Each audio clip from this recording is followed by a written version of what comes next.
Let's not sugarcoat it. This quarterback situation in Cleveland is turning into a full-blown circus. And at the center of it? Kevin Stefanski, standing on the sidelines, arms folded, saying absolutely nothing while everything burns behind him. It started with a preseason matchup that should have been routine. But what unfolded on that field wasn't just about playbooks or mechanics. It was a clash of mentalities, of maturity, of readiness. And it exposed more than just two quarterbacks. It exposed an entire coaching staff that seems either out of touch, overwhelmed, or both. If you're into the real story and all the messy twists they don't show on highlight reels, go ahead and subscribe. And if you're sticking around to see how this Browns QB chaos plays out, you should definitely be subscribed. On one side, you had Shedeur Sanders, calm, precise, surgical. You could feel the difference the moment he stepped on the field. The energy shifted. The offense actually looked like it knew what it was doing. There was rhythm. There was movement. There was leadership. You could see him reading the defense, adjusting at the line, commanding respect from guys twice his age, and still keeping his composure. On the other side, Dillon Gabriel, throwing ducks into coverage and acting like it was someone else's fault. Conservative play calling, short passes that stalled drives, hesitation on third down, and a body language that screamed, "Get me out of here." Then, after the game, instead of owning his performance or giving credit where it was due, Gabriel throws shade. He gets up there and says, without naming names, that some guys are entertainers, while others are competitors. Really? You just got outplayed by a rookie, and your instinct is to question his professionalism? What's even more bizarre is how Stefanski handled it, or more accurately, how he didn't. Most coaches would have immediately shut that down. We don't talk about teammates like that, or focus on your own performance. But Stefanski? Not a word. He let it linger. He didn't even acknowledge it. And when he was asked directly about Shedeur's role on the team, he dodged harder than a broken AI character in Madden. That silence? That wasn't strategy. That was avoidance. And it made things 10 times worse. Because now, this isn't just a debate about performance. It's a culture war inside the franchise. Accountability versus deflection. Action versus talk.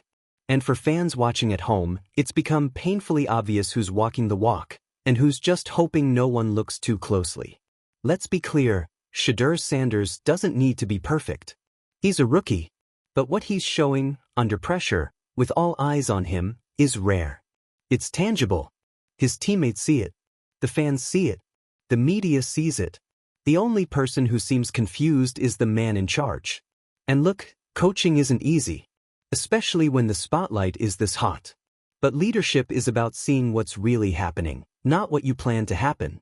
It's about knowing when to pivot. And right now, Kevin Stefanski is choosing pride over progress. Every day Shedeur remains buried on that depth chart. It's a reminder that this staff is more committed to protecting past decisions than adjusting to present reality. You can see it in the body language of the offense. When Shedeur's in, guys are sharper. Receivers get out of their breaks quicker. The O-line holds blocks longer. There's trust there.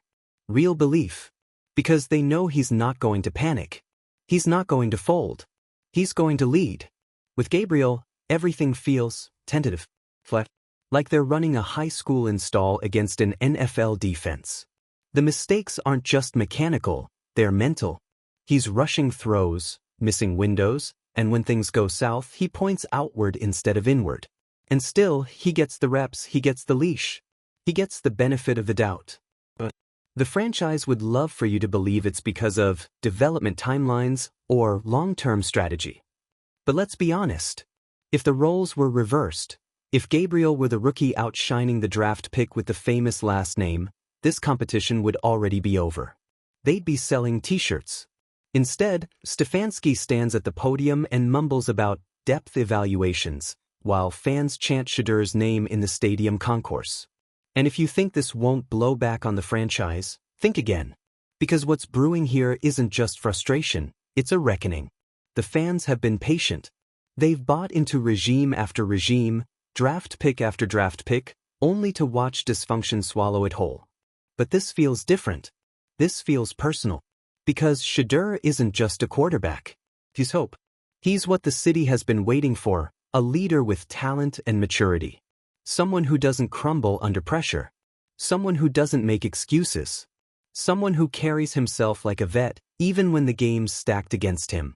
And when fans see that guy get sidelined in favor of someone who hasn't earned it, that's not just disappointing. It's infuriating. They know what they're seeing. They know when they're being lied to. So they're making noise. They're calling into radio shows. They're posting clips side by side. They're writing open letters and starting hashtags. And every time Stefanski dodges a question about Sanders, the fire gets hotter. Internally, it's not much better. The tension in that locker room is real. Coaches can feel it. Teammates are walking on eggshells. Some guys are loyal to the process. Others are loyal to production. And everyone's just waiting to see who blinks first. And let's not forget the elephant in the room, Deion Sanders. Because whether the franchise likes it or not, Coach Prime is always watching. He hasn't gone full scorched earth yet, but you can feel it simmering. One wrong comment, one more disrespectful benching, and it's only a matter of time before he says something, and when he does, the media floodgates open. The Browns do not want that smoke. They're already the butt of enough league-wide jokes. The last thing they need is to become the team that tried to suppress Shedeur Sanders for the sake of locker room harmony or depth chart politics. So here we are, a team on the verge of a breakthrough or a breakdown. And it all hinges on one decision. Do you trust what you see with your eyes? Or do you hide behind your mistakes and hope nobody notices? Because the longer this drags on, the more damage is done. Not just to Shedeur or Gabriel or Stefanski, but to the entire culture the Browns claim to be building. This isn't a moment to be cautious. It's a moment to be right. The field has spoken. The fans have spoken. And whether the front office likes it or not, the clock is ticking. Make the call. Name Shedeur Sanders your starter. And let this team finally become what it's always promised to be. The sad irony in all of this is that the Cleveland Browns actually have something special sitting right in front of them, and they're treating it like a liability. Like a problem to be managed. Like some fluke that they'd rather hide away than build around. And that's what makes this situation so maddening. It's not just a football failure, it's a vision failure. You don't get many chances in the NFL to reset the tone of your franchise. You don't often stumble into a rookie quarterback with maturity, charisma, talent, and a fan base that's already emotionally invested. And when you do, you go all in. You don't overthink it. You don't slow play it. You don't shove him behind a depth chart out of fear that making a bold decision might offend someone in the building. You ride the wave. But Stefanski? He's doing the opposite. He's walking the beach with a clipboard while the tsunami of support for Shedeur crashes down around him. And that kind of hesitation? It sends a message. Not just to players. Not just to fans. But to the entire league. It says, we don't trust our eyes. It says, we care more about structure than winning. It says, we're willing to lose with the wrong guy as long as we protect our ego in the process. And let's be real, ego is a huge part of what's happening here. Because this isn't just about Shedeur versus Gabriel. This is about Stefanski versus accountability. This is about what happens when a coach or a front office makes a call, maybe months ago, maybe even before training camp, that they now realize was wrong, but can't admit it publicly. And the longer they try to hold the line, the worse it's going to get. Because Shedeur keeps making plays, keeps showing growth, keeps acting like the adult in the room, while Gabriel, bless him, is unraveling. Slowly, but clearly. And instead of addressing that unraveling with urgency, Stefanski's strategy has been to say less. To ride the fence. To act like this whole thing isn't exploding on live TV. But fans aren't stupid. They're watching every snap. Every presser. Every post-game walk-off. And they've already made their decision. They're not on the fence. They're on Shedeur's sideline. And here's where things really start to shift, because this isn't just a battle over who starts week 1 anymore. It's becoming a referendum on the kind of team the Browns want to be. Do they want to be safe? Conservative? Committed to process and protocol even when it's clearly not working? Or do they want to be dangerous? Do they want to be the kind of team that actually scares opponents on Sundays? The kind of team that isn't afraid to put the ball in the hands of the guy with ice in his veins and fire in his chest? Because that's what Shedeur brings. He brings a swagger that's earned, not forced. He's not out here giving rehearsed answers or trying to win the internet. He just shows up, performs, and lets his work speak. And when he walks off that field, teammates follow him. Not because they're told to, but because they want to. That's leadership. That's the intangible people talk about when they say, franchise guy. And it's not just quarterbacks who are watching this unfold. It's everyone. The entire locker room is absorbing the message being sent right now. It's being processed by the rookies who are still trying to earn a helmet on game day. By the veterans deciding whether they're going to commit to another grueling season. By the agents. By the wives and families. Everyone is seeing how the organization handles a no-brainer call. And everyone is asking the same question. If they're doing this to Shedeur, what happens to me if I ball out and they've already made up their mind? That's how trust erodes. Not with one big decision, but with 1,000 little ones. A rep missed here. A question dodged there. An injury that, conveniently, happens when the pressure gets too loud. Fans know this pattern. They've seen it before. And they're tired. And you know what? They're right to be tired. Because they've been sold the same promise year after year. This time will be different. This quarterback is the one. Trust the system. But what the Browns are showing right now is that even when they do get the right guy, they might not recognize him until it's too late. You think other teams aren't paying attention?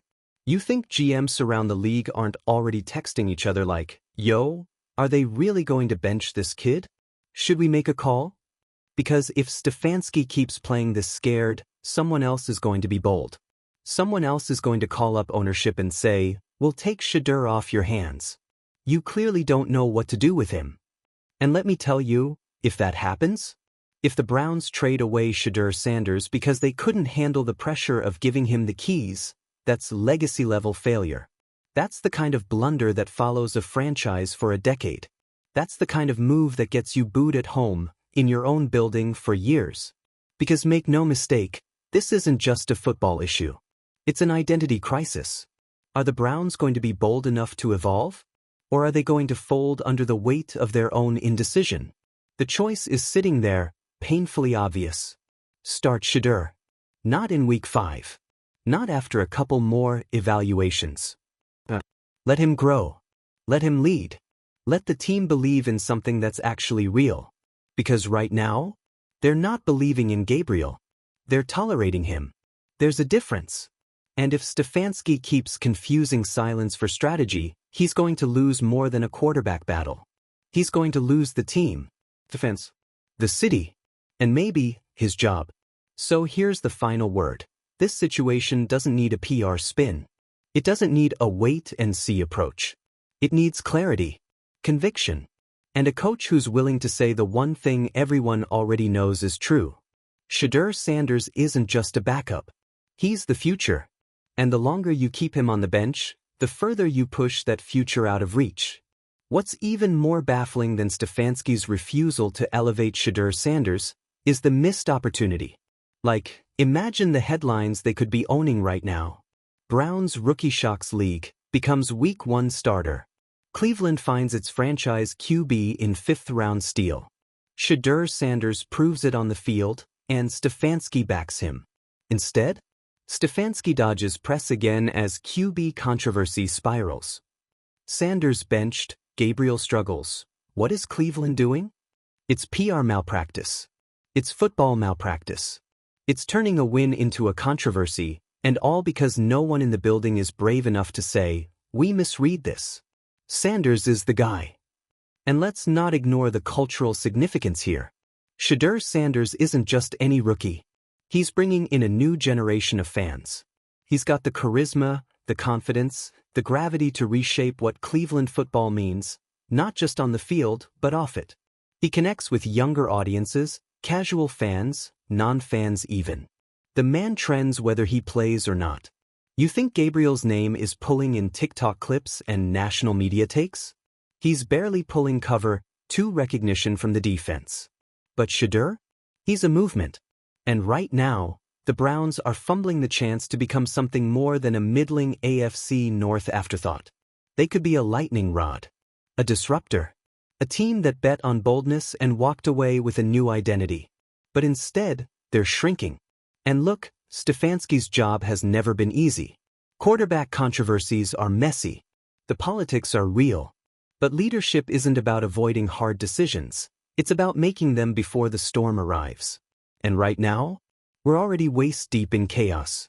You've got former players chiming in now. Analysts pulling up all 22 footage to show that Sanders is executing more complex reads than half the starters in the league. Fans putting together side-by-side stat comparisons that make Gabriel look like a backup in a JUCO spring game. And yet, Stefanski keeps treating this like it's some delicate internal evaluation that needs time. What exactly are we waiting for? A public mutiny? Because if he's not careful, that's where this heads next. The locker room is already quietly choosing sides. Reporters are hearing whispers. Some vets are rolling their eyes in meetings. And when that wall of trust starts to crack, it never stops at one guy. It spreads.